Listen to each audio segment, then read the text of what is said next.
Hai, selamat datang di channel saya. Kembali lagi. Di video kali ini kita akan membahas tentang salah satu proyek akhir dari program studi ilmu komputer, yaitu jaringan saraf tiruan, atau yang biasa kita kenal dengan Artificial Neural Network. Jadi di video kali ini kita akan membahas mengenai prediksi kesuburan pada wanita menggunakan feed forward jaringan saraf tiruan. Selain itu, selain kita membahas, kita juga akan mendemokan program daripada prediksi kesuburan pada wanita menggunakan jaringan feed forward menggunakan MATLAB. Sebelumnya, perkenalkan, nama saya Asriel Murdian Tahir. Saya merupakan salah satu mahasiswa program studi ilmu komputer. Sekarang sedang menempuh semester 6 dan ini merupakan proyek akhir daripada jaringan saraf tiruan. Baik, langsung saja. Oke, di sini kita bisa melihat latar belakang dalam beberapa tahun terakhir. Penggunaan teknik pembelajaran mesin seperti jaringan saraf tiruan telah meningkat secara signifikan dalam bidang kedokteran dan kesehatan. Sebenarnya bukan hanya bidang kedokteran maupun kesehatan, bidang-bidang lainnya juga seperti industri dan jenisnya juga mengalami peningkatan terhadap penggunaan jaringan saraf tiruan, baik untuk melakukan prediksi, klasifikasi, dan sejenisnya.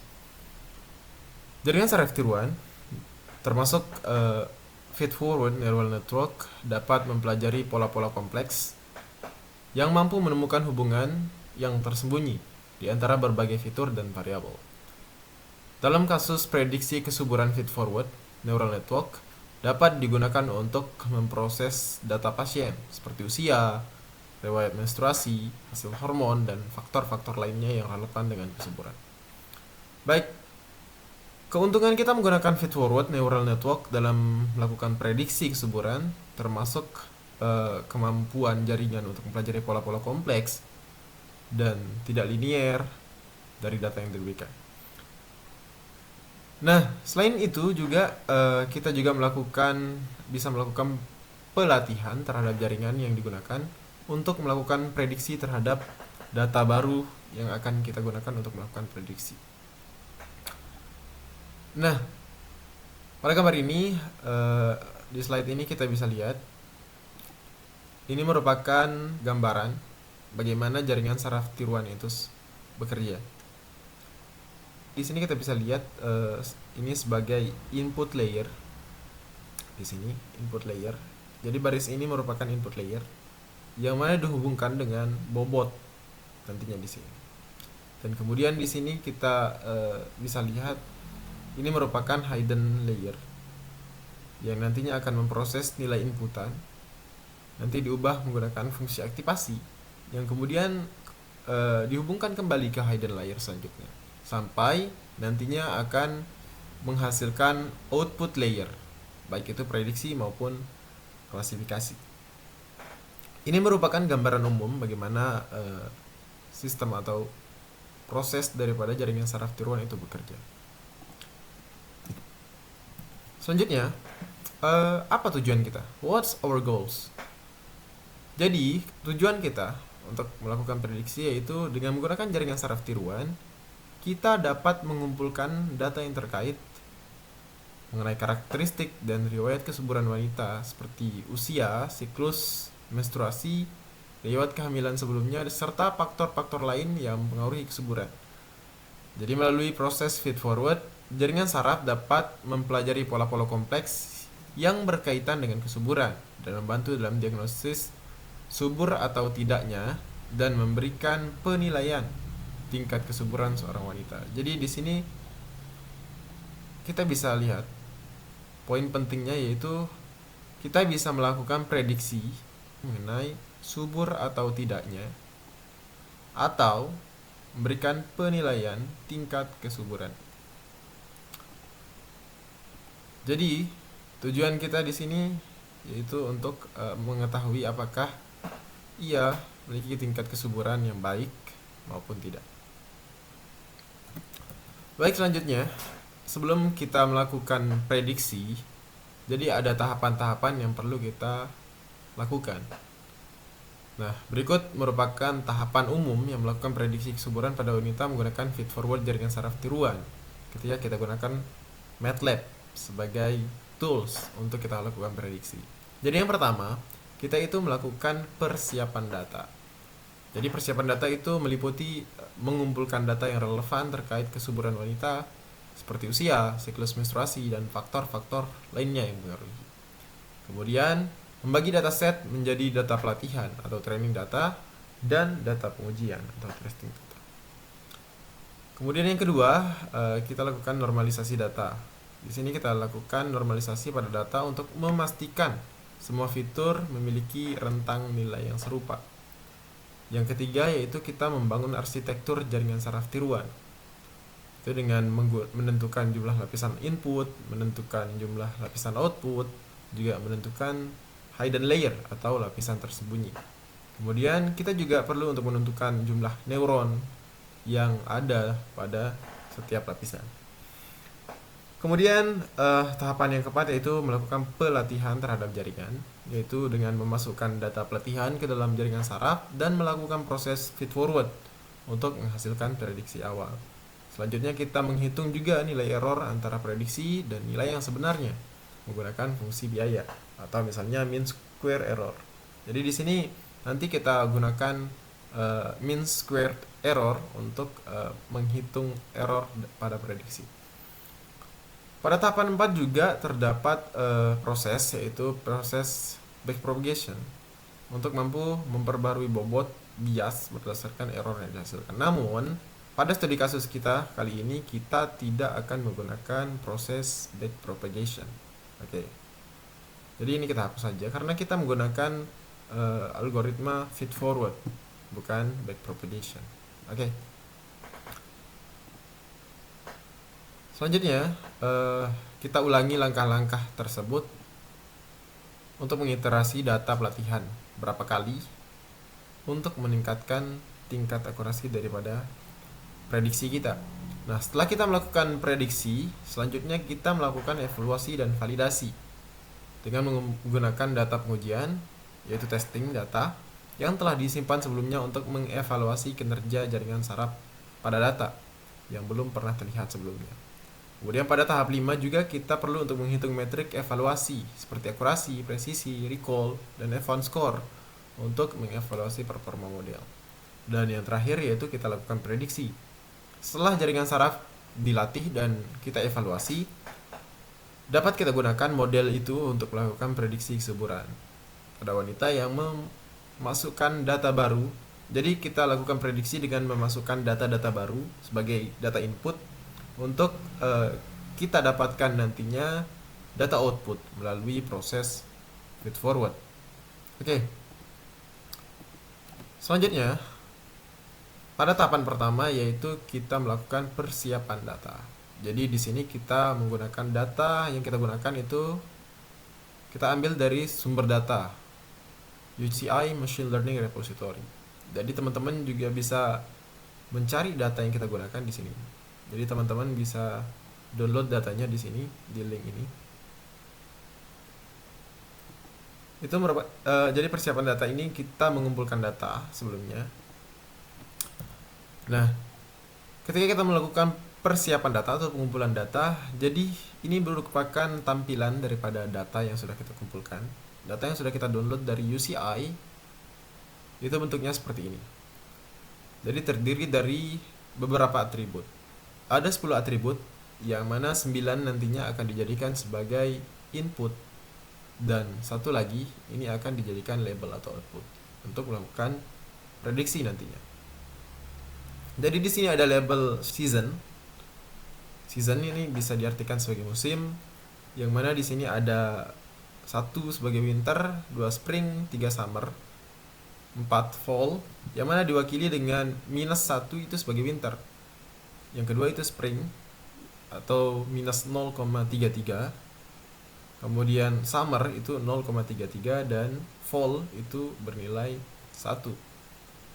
Jadi di sini nanti akan bernilai ini semua. Nah, begitu juga dengan age. Age di sini berkisar antara 18 sampai 36, yang mana bernilai 0 dan 1. Nah, ini 0 dan 1.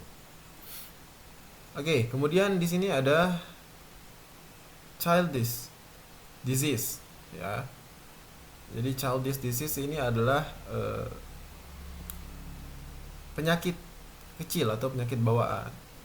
Contohnya chickenpox, measles, mumps, polio. Nah, ini juga diwakilkan dengan nilai 0 dan 1. Apakah dia memiliki penyakit bawaan maupun tidak. Apakah juga dia memiliki trauma, surgical interventions, high fevers, frequency of alcohol consumption. Jadi di sini itu adalah ini merupakan atribut-atributnya dan ini merupakan encoding atau labelnya yang mewakili daripada nilai-nilai masing-masing atributnya. Baik, ini merupakan tampilan datanya. Kemudian selanjutnya kita lakukan pembagian data atau splitting. Jadi di sini kita gunakan 90% itu sebagai data training dan 10% ini kita gunakan sebagai data testing. Ya, baik. Baik, selanjutnya itu kita masuk ke tahapan normalisasi data.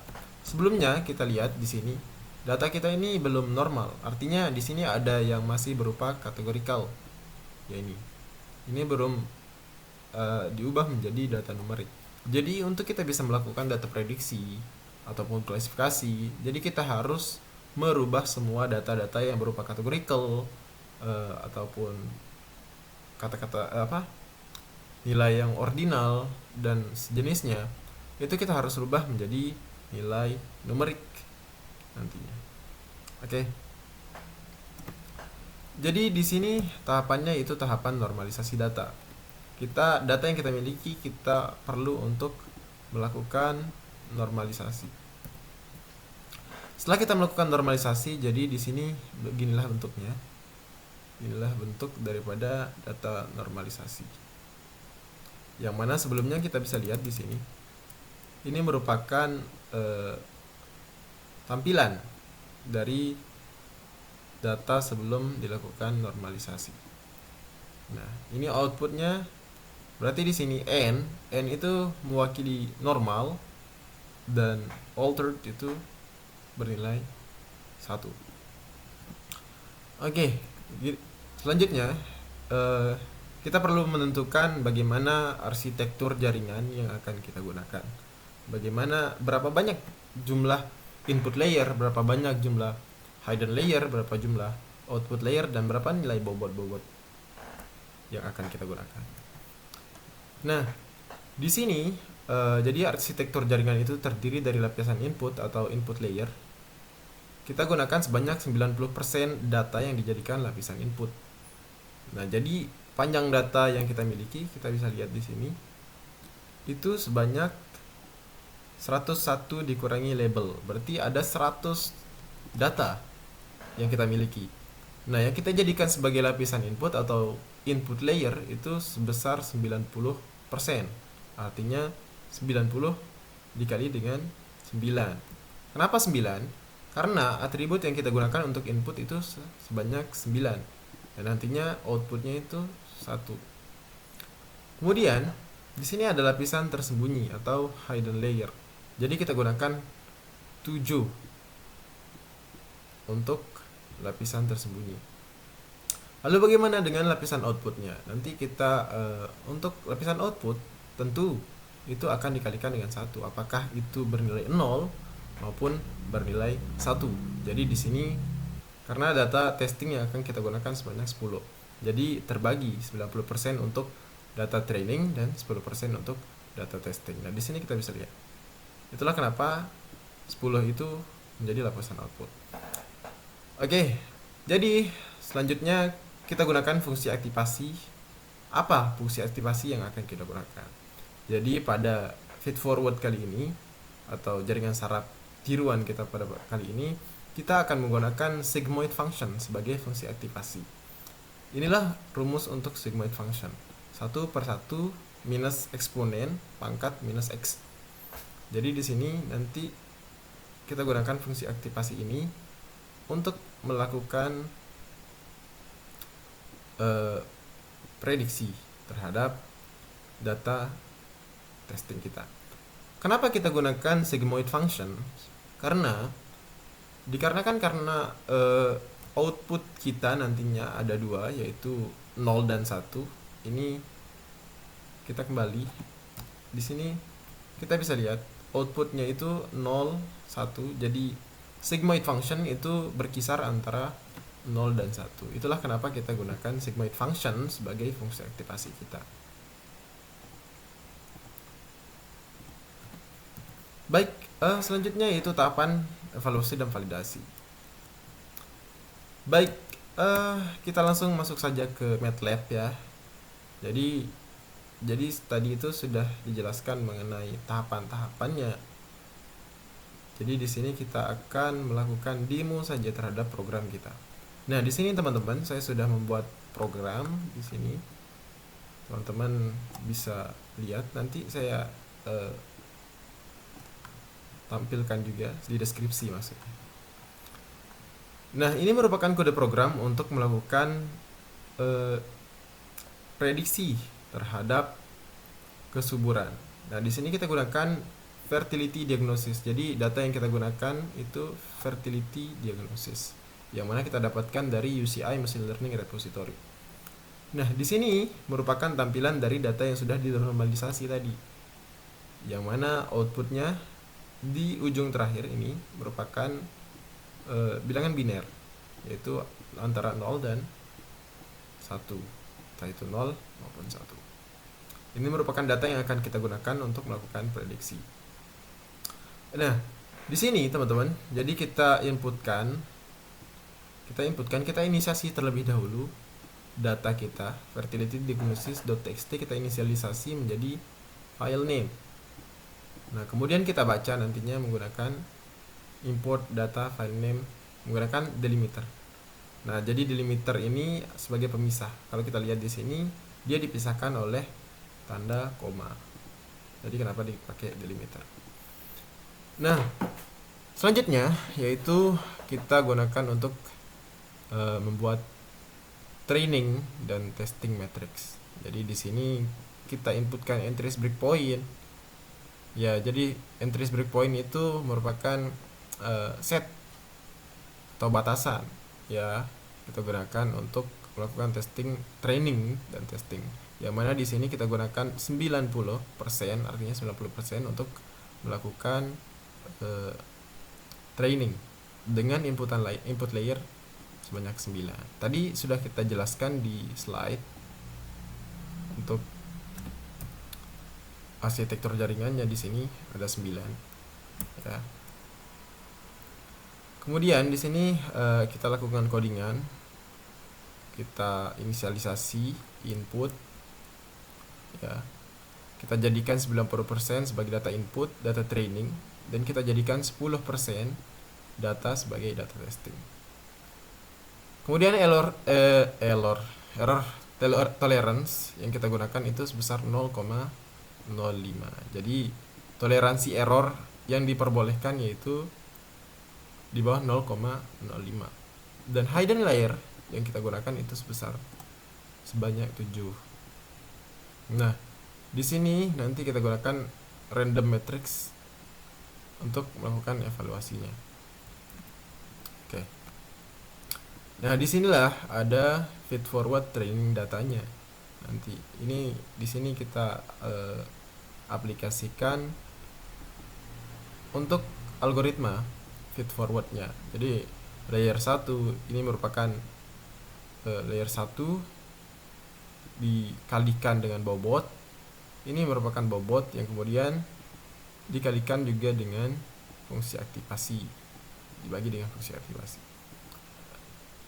Nah, untuk mengecek akurasinya ini kita gunakan mean square error.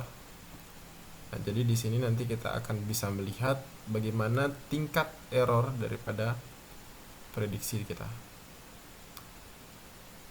Oke, teman-teman bisa melihat di sini. Di sini kita bisa lihat ada 100.000 iterasi untuk melakukan feed forward atau training terhadap data kita. Jadi ada 100.000 iterasi maksimal. Oke, ini codingan selama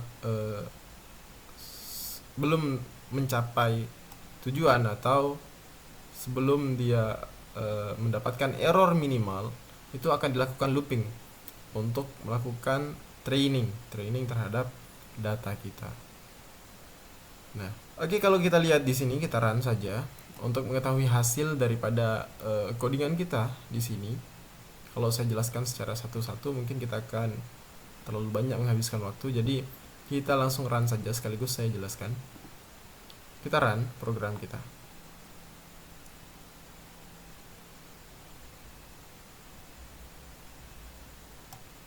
Kita tunggu. Oke. Nah, di sini kita bisa lihat nilai alfanya itu ada i minus, berarti 0,0001 ya. Berapa? Ada 0, ada 4 nol ya di sini. Di sini terdapat 10 atribut. Kemudian inilah data yang kita gunakan untuk melakukan prediksi. Kita bisa lihat di sini, kita bisa klik. Nah, ini merupakan data kita yang sudah kita gunakan. Ini juga merupakan entries layer masukannya. Kemudian entries breakpoint artinya pembagian datanya itu sebesar 90. Nah, di sini kita bisa lihat bahwa errornya itu sebesar 0,2. Nah, error tolerance-nya itu 0, Oke. Jadi, dia akan menemukan puncak daripada prediksinya itu pada iterasi ke berapa ini? 669.149. Ini berapa iterasi berarti? Oh, sorry. Ini ada 1 juta iterasi. Berarti dia akan menemukan puncak daripada nilai prediksinya itu pada iterasi ke 669.146. Oke. Selanjutnya ini merupakan output layer size. Jadi ada 1 output layer nantinya. Ini digunakan untuk matrix akurasinya. Kita bisa lihat di sini. Nah,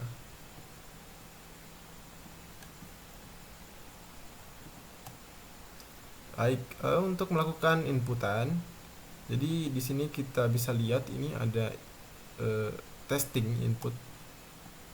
Nah, terdiri dari 9 atribut dan kita gunakan 11 data ya untuk melakukan testing. Ini merupakan yang akan kita gunakan untuk melakukan testing. Jadi setelah kita split data tadi sebanyak 90% untuk data training dan 10% untuk data testing. Nah, inilah 10% yang akan kita gunakan untuk melakukan testing. Nah, ini merupakan input. Jadi terdiri dari 9 atribut. Nah, ini merupakan atribut-atribut yang tadi teman-teman lihat di sini. Oke, di sini. Nah, selanjutnya disinilah kita bisa lihat testing output yang kita peroleh daripada data tersebut. Jadi ketika kita melakukan prediksi tadi, kita masukkan nilai input yang ini, yang 9 ini, maka kita akan menghasilkan nilai output di sini. Misalkan di sini teman-teman bisa lihat seasonnya 0,03 misalkan. Jadi ini data teratas ya. Jadi kita tidak bisa menyesuaikan dengan data yang di sini karena berbeda. Kalau kita lihat mungkin 100 data terakhir. Coba kita 10 data terakhir maksudnya. Nah, ini digunakan untuk inputan.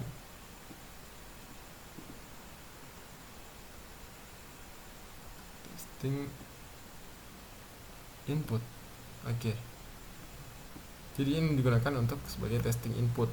Nah, setelah kita lakukan prediksi menggunakan feed forward, maka yang akan kita hasilkan itu adalah testing output di sini. Oke, jadi inilah kalau kita gunakan program ini untuk melakukan testing apakah dia itu memiliki kesuburan. Jadi apa tadi? 0 itu merupakan normal ya. Normal, dan 1 itu merupakan benar. Jadi dari 11 data testing yang kita gunakan untuk melakukan prediksi, jadi ada satu yang altered atau tidak normal ya. Oke, itu saja mungkin untuk demo aplikasinya. Jadi kita lanjut di sini. Nah, di sini saya bisa tampilkan evaluasi dan validasinya. Di sini sama seperti tampilan yang ada di MATLAB tadi, dan sudah saya jelaskan juga. Di sini juga kita memiliki testing data. Jadi testing data itu jumlah daripada semua data yang akan kita gunakan untuk melakukan training maupun testing. Ini testing data input kita gunakan untuk melakukan prediksi apakah benar, apakah bisa dilakukan. Testing data output ini merupakan hasil daripada prediksi yang sudah kita gunakan. Oke, mungkin itu saja teman-teman hasil daripada analisis saya, hasil daripada studi kasus saya tentang prediksi kesuburan pada wanita menggunakan feed forward jaringan saraf tiruan. Mungkin kalau ada kekurangan atau salah kata mohon untuk dimaklumkan. Sekian, saya ucapkan banyak terima kasih atas perhatiannya. Assalamualaikum warahmatullahi wabarakatuh.